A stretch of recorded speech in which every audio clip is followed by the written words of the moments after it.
Earth's grain that needs the sap of pleasure and tears rejected the undying rapture's boon, offered to the daughter of infinity her passion flower of love and doom she gave. The previous line told us that Savitri had brought the calm delight that weds one soul to all, the joy that is to be,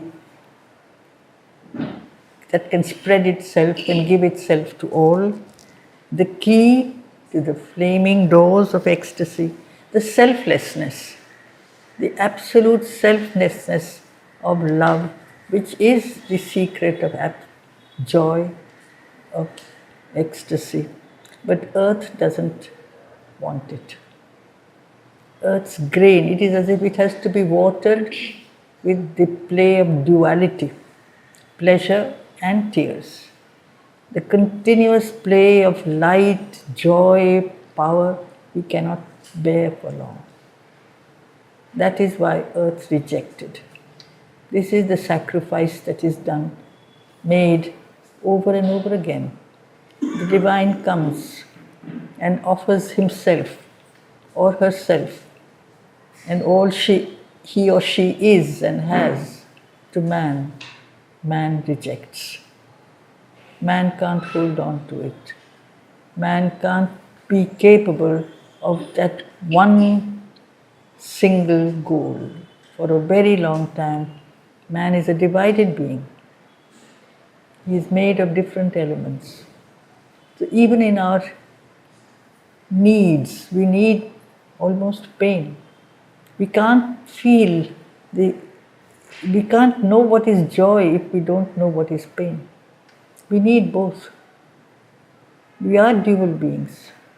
So earth's grain is the plant that has to be watered with the tears of and with pleasure. Rejected that flaming ecstasy that she had come to offer. And instead, what did earth give Savitri? She offered her passion flower of love and doom. The human love that goes always hand in hand with death and loss, inevitably. This is the sacrifice that she has to make.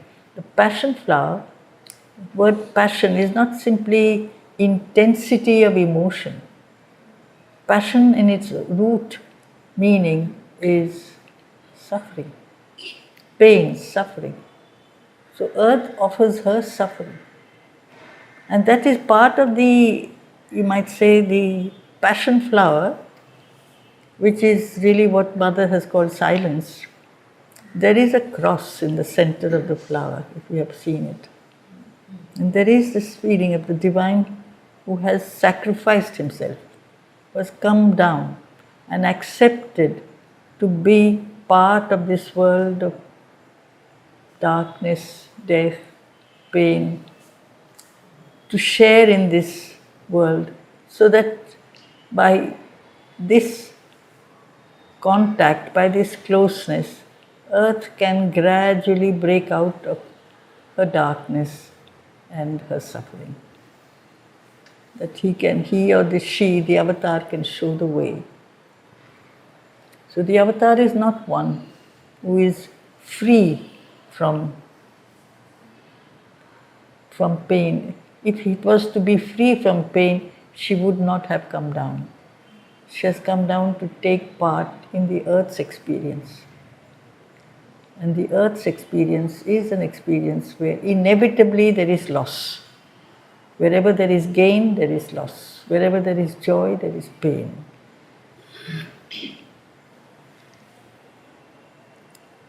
Today, she had coming to this particular day, she has come down on earth to lend her light, her joy, her love to man and earth. Man rejects. In vain now seemed the splendid sacrifice. She has done so much for us. What do we do for her? What do we give her? Nothing. We call her only when we are in trouble, when we are in difficulty. Otherwise, we carry on with our daily nature and our daily lives as if there's nothing else that is important. This is how it seemed even for Savitri. She has come down and she has given everything that she was and to earth, so that earth could perhaps accept to feel this gift of love and light and joy and purity that Savitri represents, and slowly open up to light. Has earth done so? Savitri is the mother. Has earth done so? The earth has not yet done so. So here is the line. It is very sad, but this is true. In vain now seemed the splendid sacrifice. The descent of the divine into the human, so that the human can climb up to divinity. But the human refuses to climb up to divinity. So much resistance, so much attachment to our darkness, our error and our pain. So it was as if in vain this splendid sacrifice. A prodigal of her rich divinity, herself and all she was, she had lent to men, hoping her greater being to implant, and in their bodies lives acclimatize, that heaven might native grow on mortal soil. This is why she had come. A prodigal is one who spends without measure. She has given everything without calculating, without any kind of measure or conditions. What had she given? Herself, her rich divinity. She had given so that she wanted this nature to become part of our human nature, hoping her greater being to implant right into the body, to be able to accept, to grow out of our attachment to inertia, to inconscience, to resistance, which is there in the fabric of matter. In man there is a soul, there is a spirit which can, and which sometimes does open to light, to aspiration, to some kind of a divine, you might say, aspiration. But what about the lower nature? What about the ignorance, the inconscience, the resistance, the opposition, the hostility, the indifference most of all? This inertia is so dull, so heavy. That is why we feel that we have to leave this physical existence, this material world, and retire into some kind of a spiritual atmosphere of the soul. As if this earthly nature cannot change. But this earthly nature has been created by the divine also. Why does this obstinate nature in man or in his physical material characteristic, this refusal to break out of its weaknesses, its incapacities, the final failure is death. There is somewhere, there is a pull, a downward pull that drags man down.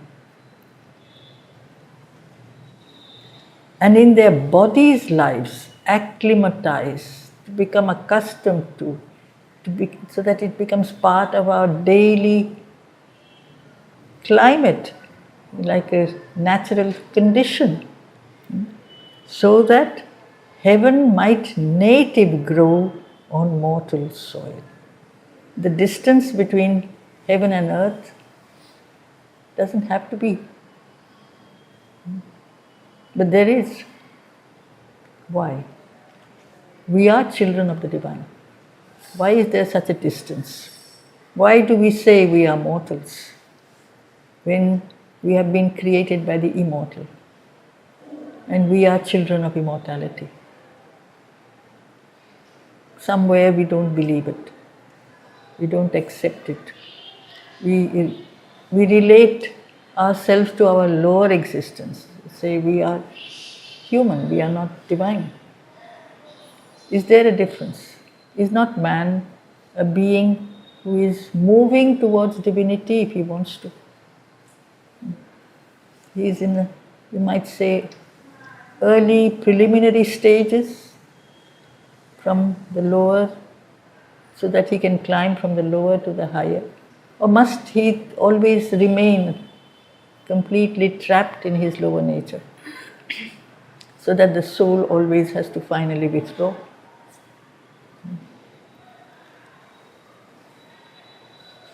Then is this very strong line. Hard is it to persuade earth nature's change. Mortality bears ill the eternal's touch. It fears the pure divine intolerance of that assault of ether and of fire.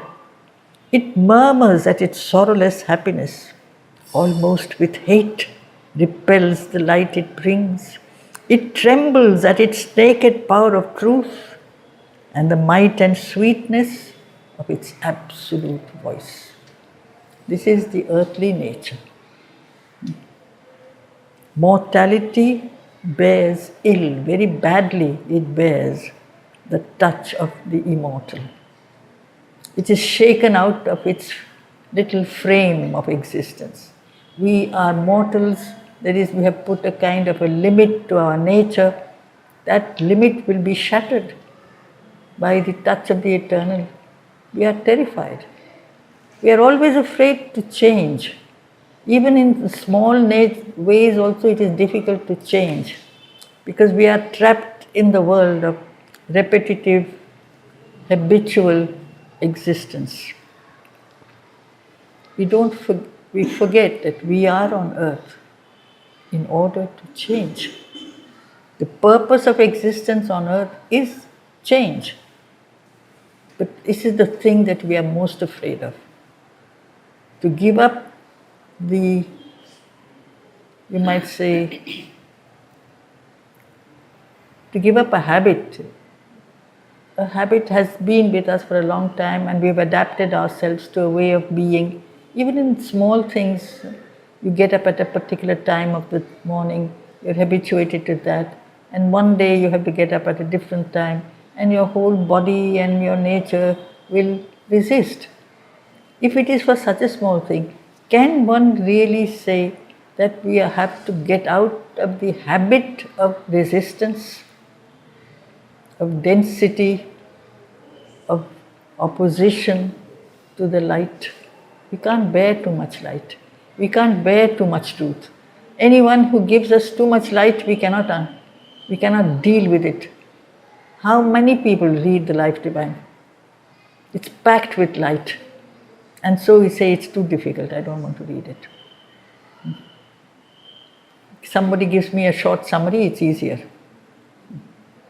But to read every word and enter into it and feel the power that is throbbing in every word, that means we have to break out of our dullness. We want everything in a much easier, much more simple manner because we accept that we are weak and we will forever remain weak. It fears the divine intolerance of that assault of ether and of fire. It's a very strong word. Intolerance, because when the divine touch comes, nothing else can stay. Everything has to go. If the divine light touches me, and if I am imperfect, I burn up. The impurity has to go. That is why it is fire. Fire purifies. Fire burns. It burns it removes the darkness. It removes the impurity. But if I love my impurity, then I can't Really, I don't want that fire. It's like an assault, it becomes an attack. Why ether? A sort of ether and of fire. Yeah. Fire by ether? Ether is spirit. It is beyond our human nature is bound by mind, which you can compare to sky or air, and ether is above. Ether is pure spirit which cannot be formulated, doesn't have a form. And we like form, we like definition, we like our limitation. We like to be caught in certain, you might say, limits. This I can understand. This is beyond me, you say. What is greater than my understanding? So I don't want it. We are attached to our imperfections. That is the problem. We are defined by our weaknesses. You say, I am afraid of this, I can't do that. Can I say that I am divine and I can do whatever I can't do today, I will do tomorrow? I'll be laughed at. But I am divine, you are divine, all is divine, there is nothing but the divine. But why don't we relate with that? Why do we relate with our smallness? And it is because of this resistance that we don't change, because we don't want to change. That there is a talk by the mother which starts with, if only humanity consented to be spiritualized. But the consent is not coming. We don't consent. We want her to do everything for us. But from our side, do we give our consent? Do we collaborate? As she says, will you collaborate? Will you help? We don't. We resist as much as we can. We stay the way we are. Again and again, the divine has come down on earth. Again and again, the divine has been thrown out, has had to go away. The divine embodied being, that is the avatar, it murmurs. The original meaning of murmur is to grumble. Softly, but to grumble. It's not only to speak softly, but to really show displeasure. But not too loudly. I'm afraid of speaking out openly, loudly against that great power which is the divine. But within me there is resistance. There is opposition. There is this murmur. Because we love our life where there is light and shade, joy and pain, pleasure and sorrow. Sorrowless happiness, constant, daily moving into the light, into the truth, into the divine. This is what kind of life is that? It is not very interesting. It's boring. We want all kinds of different experiences. This is our nature. We are made of mixed elements. The thing is, man is a being made of so many different elements. Through all these elements, the process of transformation has to go on. So our higher nature can accept, can even try, can open your heart, your mind, your spirit. What about your lower vital? What about your body? What about all the resistance, the attachment to ignorance and inconscience? You say, I can't do anything about that. I am part of the world of brute matter, so I am insensitive, I am dull. I can't do anything about that. I can't do because I don't want to. And that is why the divine comes down into that world and say, here, I have come down into your world. Can't you try to be a little like my world? Come to my world.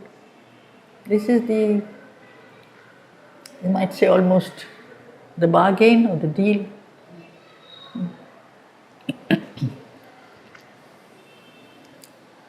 Almost with hate, repels the light it brings. You see, it's so strong. It trembles at its naked power of truth.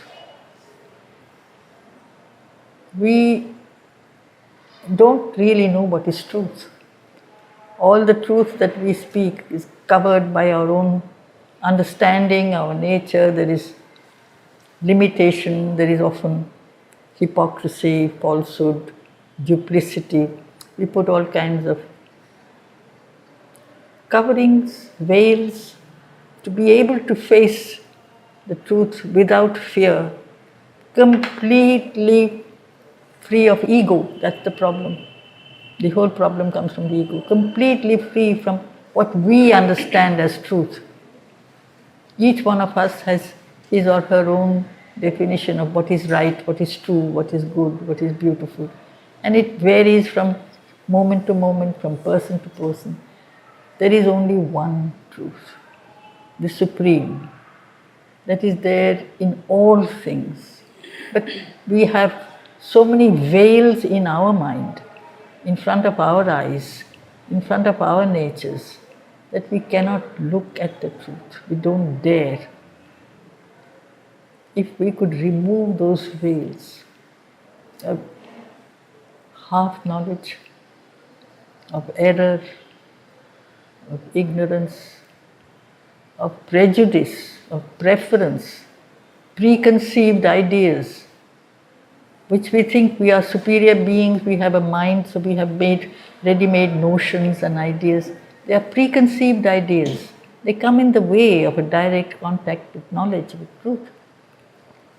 If I want to know something, I have to become blank, empty. Then I can reflect the truth, like a clean, clear, quiet sheet of water without a ripple. It can really, in that water, you can see the sun. Because the water is absolutely quiet, clean, pure, transparent. Can we become like that? We have to make our natures pure, transparent, free from ego, free from all the lower movements. We hate that. We don't want it. Then we say, otherwise I won't be me. I'll lose myself. And we are attached to that self. So almost with hate repels the light it brings. It trembles at its naked power of truth and the might and sweetness of its absolute voice. The two words often don't go together. Might and sweetness. That all-powerful voice, which is force, but which is also love, which is sustaining all things, supporting the whole universe, the infinite grace that is there, which we refuse to acknowledge. So when a being like that comes down from above, the earth responds by, every action has a reaction, we know in the physical world. The reaction from below is to hit back. So earth hits back at the messenger, inflicting on the heights the abysm's law. It sullies with its mire heaven's messengers. To sully is to make dirty. So the messenger of light is darkened. With the dirt, with the refusal to believe, the lack of faith, which is really an attachment to ignorance. We don't have faith, that is to say, we don't believe that we can change. We are attached to ourselves. Its thorns of fallen nature are the defense it turns against the Savior hands of grace. It meets the sons of God with death and pain. This is the response of the earth. Each and every avatar has gone through this. Its thorns of fallen nature are the defense it turns. It's like He's giving us the rose, earth offers the thorns. And the hands are bleeding, the hands of grace are bleeding. We hurt the divine. Every time we move towards darkness, voluntarily turn away from the light, we hurt the divine.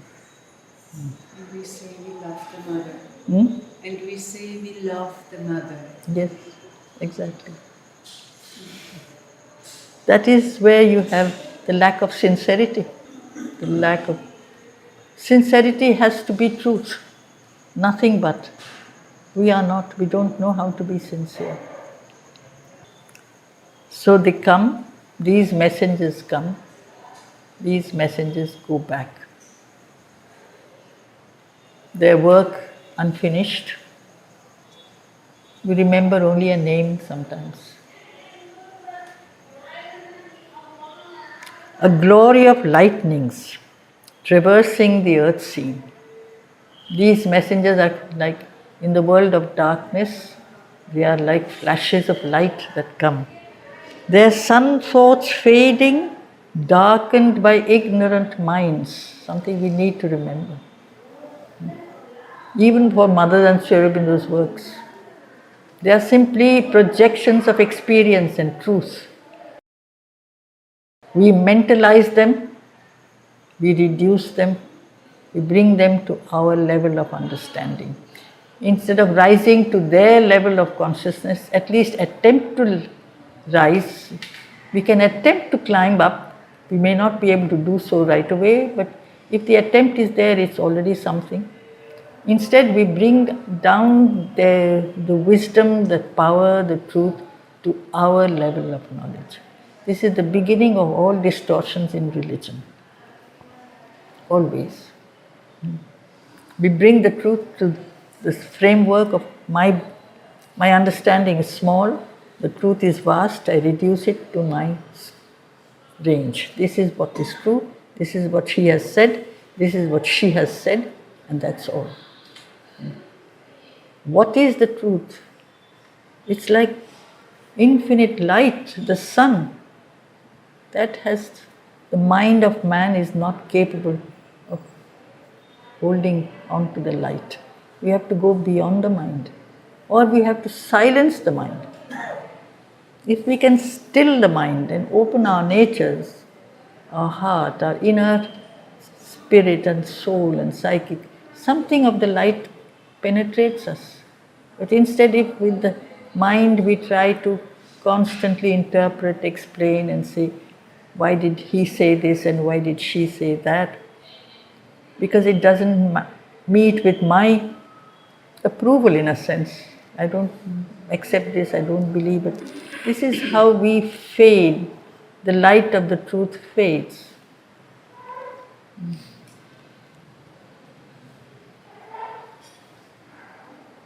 Darkened by ignorant minds. And sometimes these are the pundits, these are the teachers, the priests. Their work betrayed. So the teaching that they have come to give, man has distorted it. Their good to evil turned. The cross their payment, for the crown they gave. Only they leave behind a splendid name.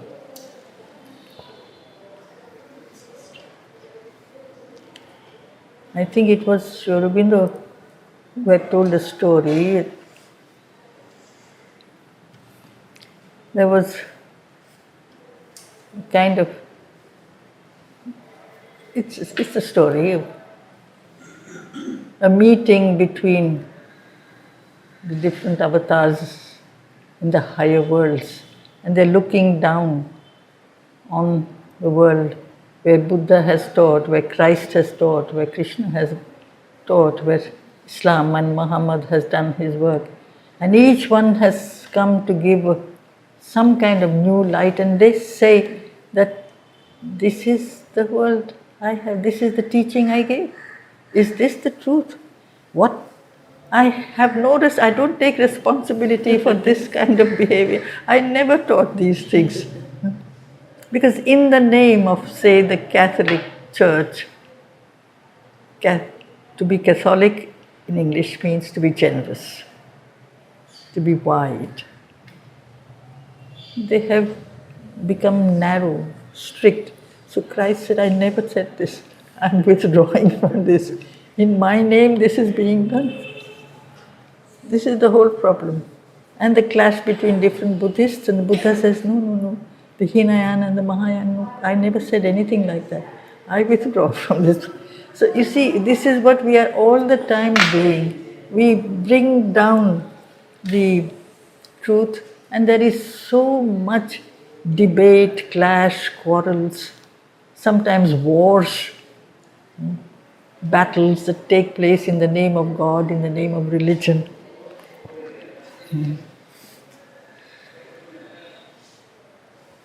And they have come to give us the crown of light and knowledge. Instead, we give them the cross, symbol of sacrifice and suffering. We don't really turn to them. We only take their name. If a person attends the church or the temple or goes to a mosque quite regularly, he is spiritual. Is that all? And you remain the same. This was the problem Mother had on the way to, she was on the ship that was going to Japan. There were missionaries who used to hold sermons on Sundays because it was a long journey, it would take 3 months. And the ship was full of different people who would play games and enjoy themselves. But at a given hour, around 10 o'clock in the morning on Sundays, they would go into the deck, bring their prayer books, and he would recite the sermon.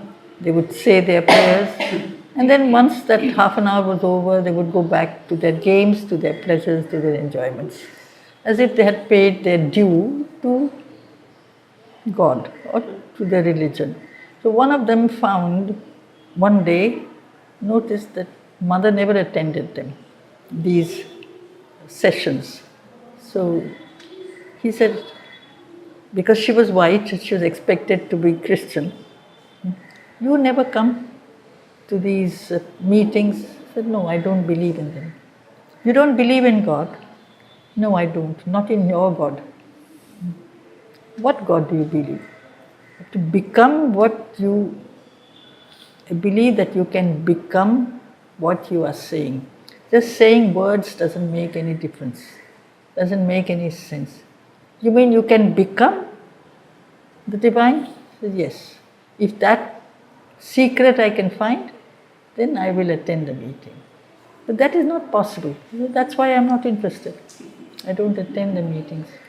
And you're going to give this kind of knowledge to the people of the East, who knew much more, she said, who knew much more of the truth while you were still hanging from trees.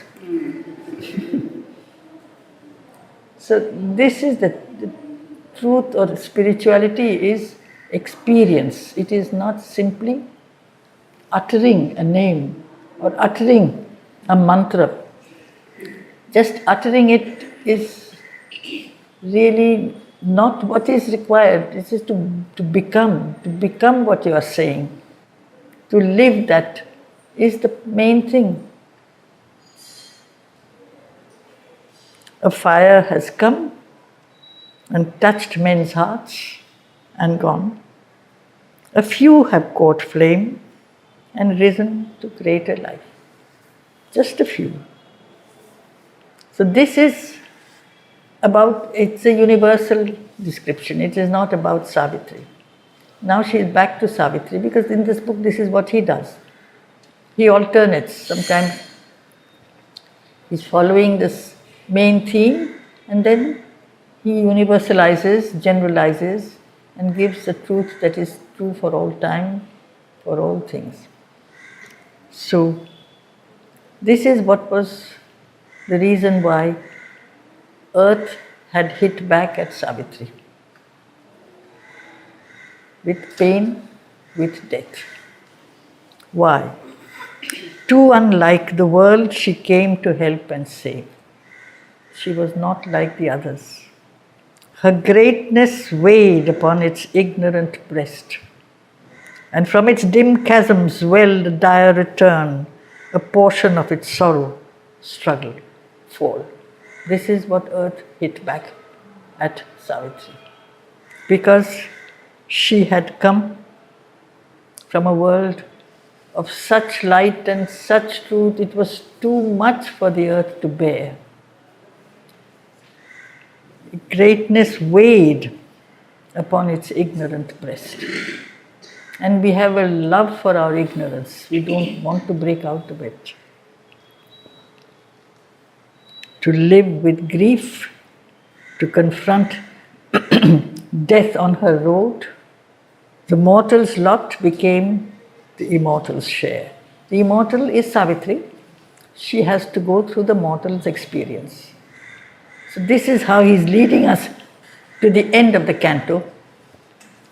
The end of the canto is where she knows that she has to face death today.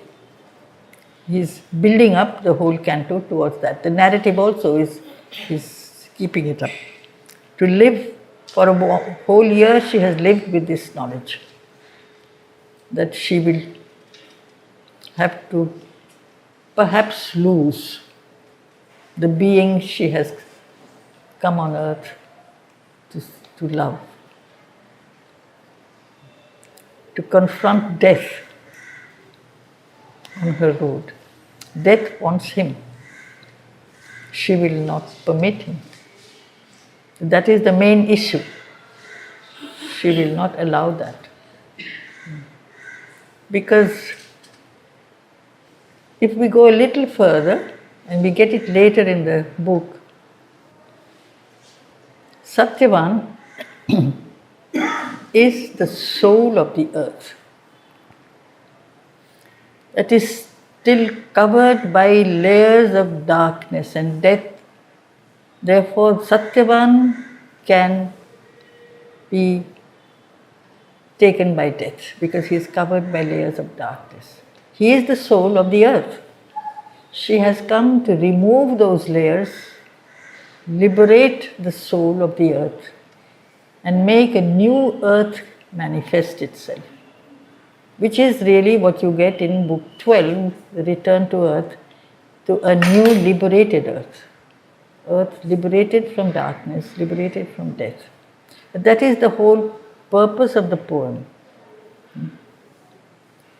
Earth, the soul of the earth, is still covered with density, with darkness.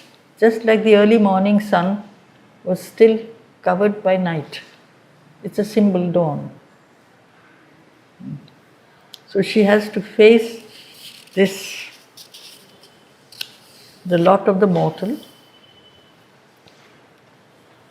though she is immortal. So death can't touch her, but death will touch him. She knows about it. And she is going through the human experience.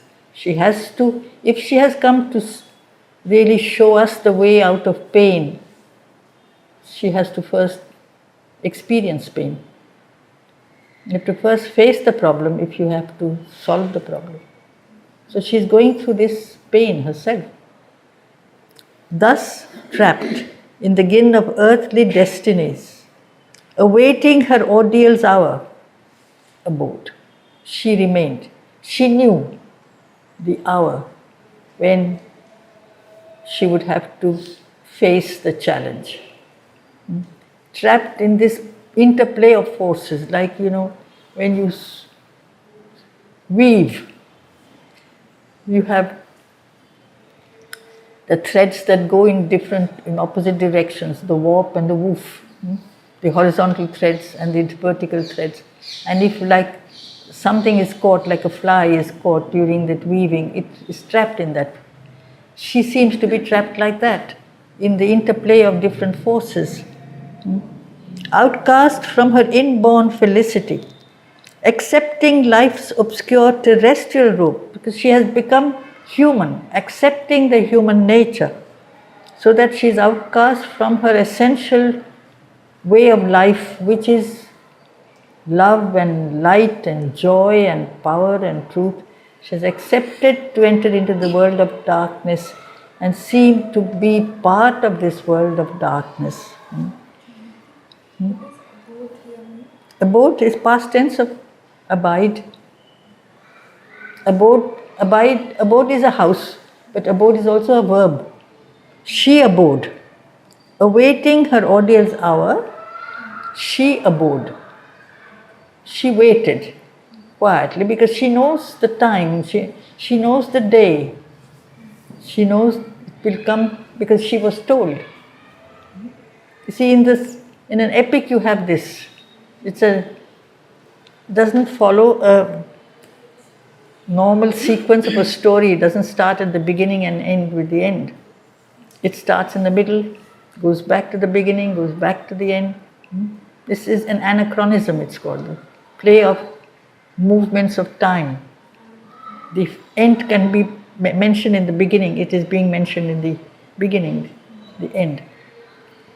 This is not the end, it's the middle. So it doesn't follow the normal logical sequence. That is why even to be able to follow an epic, you have to have a very strong concentration and quiet reading, because if we expect that the story should begin in the beginning, then we are wrong. Where is the beginning of any story anyhow? When does any story begin? You have to keep on moving back. So here she was told that Satyavan would die on such and such a day. She knew. She was quiet. She was calm. She is preparing herself for that. So she was awaiting her ordeal, that test. She was outcast from her inborn felicity. She's going through pain. Accepting life's obscure terrestrial robe. Hiding herself even from those she loved. She is the supreme. Nobody knows it. Everyone found that she was special, she was different. But that she is the absolute supreme mother, no. Hiding not only her divinity, but hiding her power, accepting to be part of human suffering, human nature, human activities. The Godhead greater by a human fate. This is the greater God, who is willing to plunge into the darkness, to pass through all the experience of suffering and death and darkness, to lift the earth, by doing so, slowly show the way to earth to move from below upwards.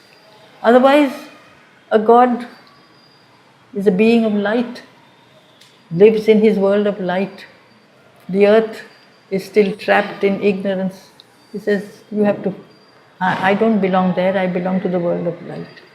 But that God who accepts to come down, to be part of our world of darkness, that is the greater love.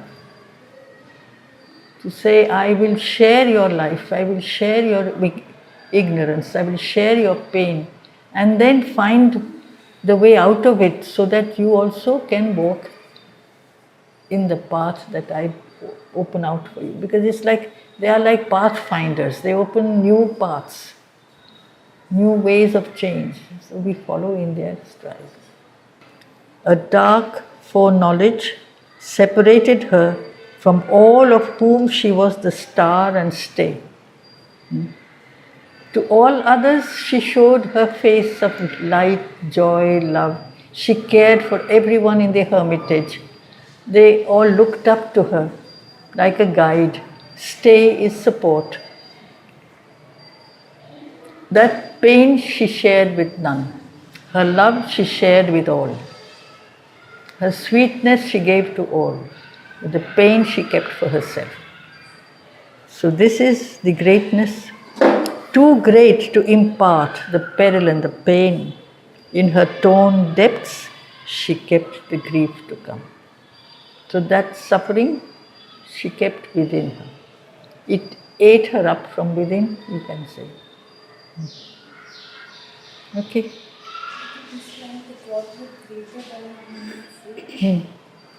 That's what I told you, just now.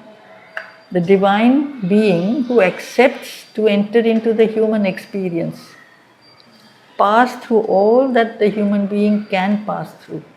If you read the life of the mother, she's gone through all the experiences possible that man can go through.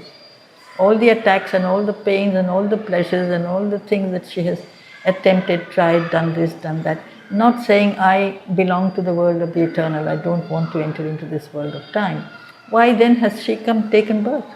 She's come into the world of time, entered into all the experiences. All of them were not pleasurable. There were difficult experiences also. But that is the reason why she came. Made her way through all this to find the last answer, the final solution. That is the greater God, who comes down from the world of light into the world of darkness, so that that light that she brings with her, and that light plunges into the darkness, so that the darkness can slowly change from within. This is the involution also of the divine. Okay?